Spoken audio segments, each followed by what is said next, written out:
0 के गणित के सेट का आंसर की है आपका ये सेट जे से लिया गया है ये क्वेश्चन। सबसे पहले हम 71 नंबर क्वेश्चन की बात अगर करें तो आपसे पूछा गया कि साइन 45 डिग्री प्लस थीटा और कॉस 45 डिग्री माइनस थीटा का आप अंतर बताइए। एक्सप्लेनेशन भी देखेंगे हम लोग इस वीडियो में। तो आपको एक फॉर्मूला याद होगा कि sine A plus B is equal to क्या होता है। तो आपको याद होगा कि इसको हम कहते हैं sine A into cos B plus cos A into sine B, ये फॉर्मूला होता है आपका। उसके साथ साथ आपने एक फॉर्मूला देखा होगा कॉस ए माइनस बी का। तो कॉस ए माइनस बी का सूत्र क्या होता है आपको पता होगा। कॉस ए माइनस बी का सूत्र होता है cos A into cos B minus sine A into sine B. इन दो फॉर्मूला का यूज करके हम इस प्रश्न का अगर हल करें तो बड़ी आसानी से ये प्रश्न आपका क्या हो जाने वाला है, हल हो जाने वाला है। माइनस वाले में यहाँ पे प्लस होता है सूत्र में। चलिए, तो हम अगर हम यहाँ बात करें तो ए के बदले में आपको दिखाई देगा कि 45 डिग्री है और बी के बदले में दिखाई देगा कि आपको थीटा है। तो डायरेक्ट मैं इसको बैठा दे रहा हूं। तो साइन 45 डिग्री आपको लिखना है कॉस बी के बदले में थीटा है प्लस कॉस 45 डिग्री और साइन बी के बदले में साइन थीटा है। अभी अगर इसकी बात की जाए नीचे वाले इक्वेशन से, इससे अगर बात करें हम तो cos 45 degree into cos B के बदले में थीटा है प्लस साइन 45 डिग्री और इंटू बी के बदले में थीटा है तो साइन थीटा हो जाएगा आपका। और चूंकि ये माइनस करना है तो आपको पता है कि माइनस करने में हम क्या करते हैं, साइन को चेंज कर देते हैं। साइन को क्या करते हैं, चेंज कर देते हैं। तो आपको एक बात ज्ञात होगा, ज्ञात ये होगा कि आपको साइन 45 डिग्री की जो वैल्यू होती है बेसिकली कॉस 45 डिग्री की वैल्यू बराबर होती है और ये दोनों वैल्यू कितनी होती है, 1/√2 होती है। तो अगर हम माइनस करना है इनको क्वेश्चन में तो माइनस यहाँ है, माइनस यहाँ कर देते हैं हम लोग।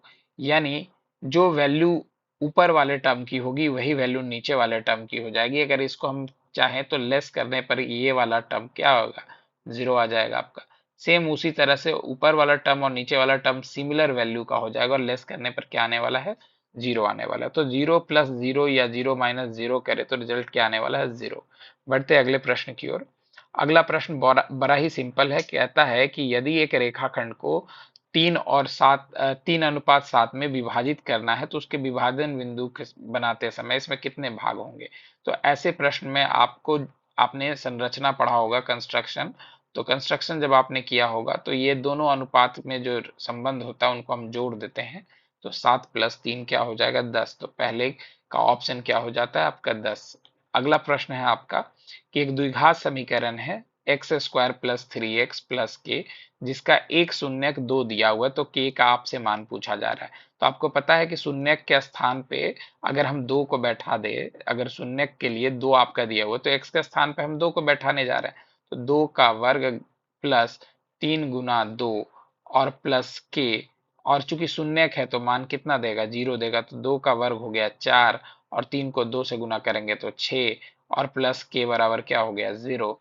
तो 6 4 10 यानी के बराबर उस साइड ले जाएंगे, ट्रांसपोज करेंगे तो -10 यानी करेक्ट ऑप्शन आपका डी है। अगले प्रश्न की अगर हम बात करें तो अगला प्रश्न है कि एक क्रिकेट मैच में एक बल्लेबाज 40 गेंद खेलता है और 8 बार बाउंड्री मारता है। तो बाउंड्री नहीं कितने बार मारा उसने, तो 32 बार उसने बाउंड्री नहीं लगाया। और आपसे पूछा है बाउंड्री ना लगा पाने की प्रायिकता बताइए।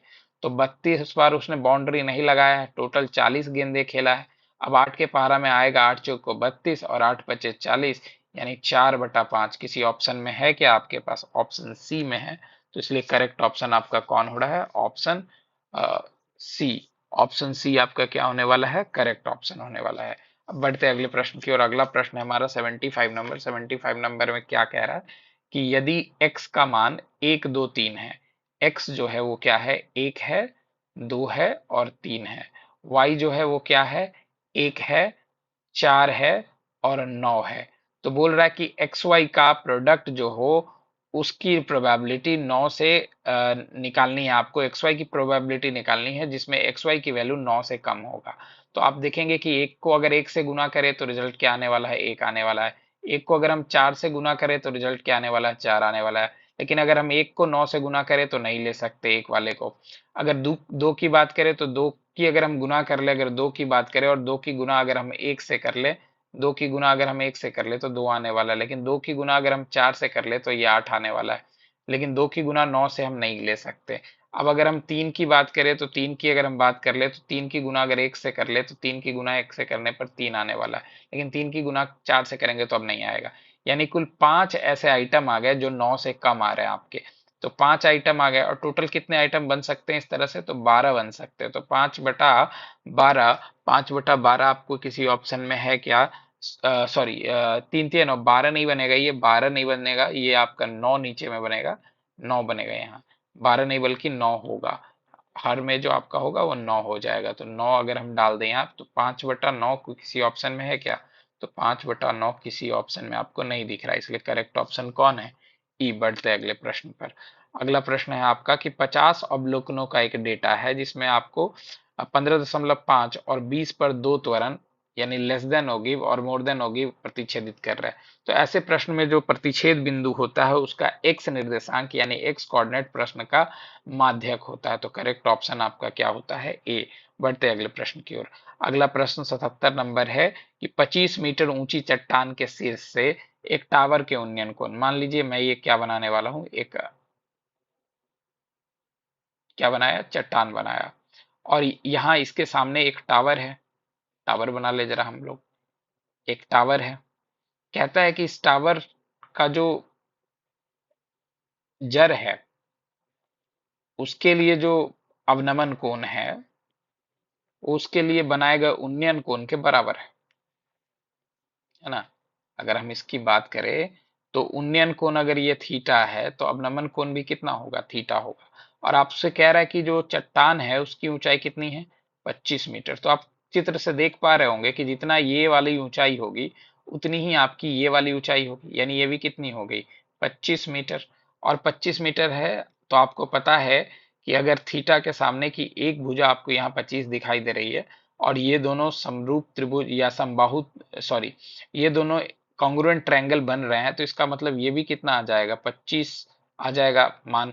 और ये मीटर में है, ये मीटर में है, तो अगर आप ऐड कर देंगे तो आपको दिखाई देगा कि ये जो वैल्यू होगी वो 50 मीटर आ जाएगी, यानी ऑप्शन डी सही हो जाएगा। अगर 78 नंबर प्रश्न की बात करें तो 196 के अभाज्य गुणनखंड का आपको घातांकों का योग बताना है। अगर आपको याद हो तो बहुत आसानी से ये प्रश्न बन जाएगा। 196 जो होता है वो 14 का वर्ग होता है, 14 का वर्ग होता है। तो अगर हम 14 की वर्ग की बात करें तो 14 को हम 2 × 7 लिख सकते हैं और इसका वर्ग कह सकते हैं। तो 2 का वर्ग हो जाएगा गुने 7 का वर्ग हो जाएगा। तो यहाँ घातांक कौन कौन से हैं आपको दिखाई दे रहे होंगे। एक का घातांक 2 है, दूसरे का भी घातांक 2 है। अगर ऐड कर दे तो 2 जोड़ 2 कर दे तो कितना मान आने वाला है आपका, 4। कौन से ऑप्शन में, 4 आपके ऑप्शन बी में है। बढ़ते अगले प्रश्न की ओर। अगला प्रश्न हमारा 79वां नंबर प्रश्न है। 79वां नंबर प्रश्न आपसे क्या कह रहा है कि एबीसी एक समकोण त्रिभुज है। एबीसी कैसा त्रिभुज है, एक समकोण त्रिभुज है। तो हम लोग बना लेते हैं, एबीसी एक समकोण त्रिभुज बना ले रहे हैं हम लोग। एबीसी एक समकोण त्रिभुज है, एबीसी एक समकोण त्रिभुज है। समकोण त्रिभुज यानी ये वाली कोण कितने डिग्री की है, 90 डिग्री के, और सी का जो मान है वो 90 डिग्री है। तो यहाँ ए हो गया और बी हो गया। तो बोल रहा है कि ए कॉस ए प्लस बी बताइए। तो आपको पता है कि त्रिभुज के तीन कोणों का योग 180 होता है, जिसमें से एक कोण अगर 90 आ गया तो शेष दो कोणों का योग यानी ए प्लस बी का मान आपको 90 है। तो इसका मतलब है डायरेक्टली कि आपसे कॉस 90 डिग्री का ये मान पूछ रहा है। और आपको याद होगा कि कॉस 90 डिग्री का मान साइन 0 डिग्री के बराबर होता है, जो कि 0 होता है। तो करेक्ट ऑप्शन आपका कौन होता है, सी। बढ़ते अगले प्रश्न की ओर। अगला प्रश्न आपका 80 नंबर कहता है एक वृत्त की परिधि और त्रिज्या के बीच का अंतर 37 है। यानी वृत्त की परिधि आपको पता होगी कि 2πr होता है और त्रिज्या r है, जिसके बीच का अंतर आपको कितना दिया हुआ है, 37 दिया हुआ है। तो कह रहा पाई का मान 22/7 लेकर वृत्त की परिधि ज्ञात कीजिए। तो वृत्त की परिधि आपको ज्ञात करनी है। तो ऐसा करते दोनों में r कॉमन है, r कॉमन करने के बाद 2π माइनस क्या आने वाला है, 1 आने वाला है, जिसकी वैल्यू कितनी होने वाली है, 37 है, क्वेश्चन में दिया हुआ है। तो r को एज इट इज हम लोग r छोड़ दे रहे हैं आर को एज इट इज आर छोड़ दे रहा है और पाई की वैल्यू बैठा रहा है, तो 2 पाई की वैल्यू है 22/7 और माइनस है आपका, माइनस क्या होने वाला, आपका माइनस है 1, तो -1 अगर हम कर दें यहाँ, -1 है और इसकी वैल्यू कितनी है 37 है, तो 37 डिग्री है ये, सॉरी 37 है ये बेसिकली, नॉट डिग्री, है ना। तो आप अगर इसकी हल देखें यहाँ पे, तो r को r रहने दिया जाए, अगर इसको हम घटा दे तो 22 का आपका पहले होने वाला 22 को अगर हम 2 से गुना कर दे, तो 22 को अगर 2 से हम गुना कर दे तो डायरेक्ट हम लोग इसको लिख दे रहे हैं 44 है ये, और एलसीएम लेके अगर सॉल्व करेंगे तो 7 घट जाएगा और 22 7 आ जाएगा, इक्वल टू क्या हो जाएगा 37 है ये। अब अगर r का मान यहाँ निकालना हो तो आपका क्या हो जाएगा 37 गुने 7, और आपका 44 में से 7 जाएगा तो कितना आने वाला है 37, तो 37 से 37 कैंसिल हो गया, यानी r की वैल्यू 7 है, और चूंकि सेंटीमीटर में तो सेंटीमीटर में, अगर r की वैल्यू 7 है तो आप याद करिए 2 पाई r, यानी 2 पाई की जगह 22/7 यूज करना है, और r तो आपका 7 ही आ चुका, तो 7 से 7 कैंसिल हो गया और 22 को 2 से गुना करेंगे तो आपका 44 आएगा, यानी करेक्ट ऑप्शन आपका कौन है, डी।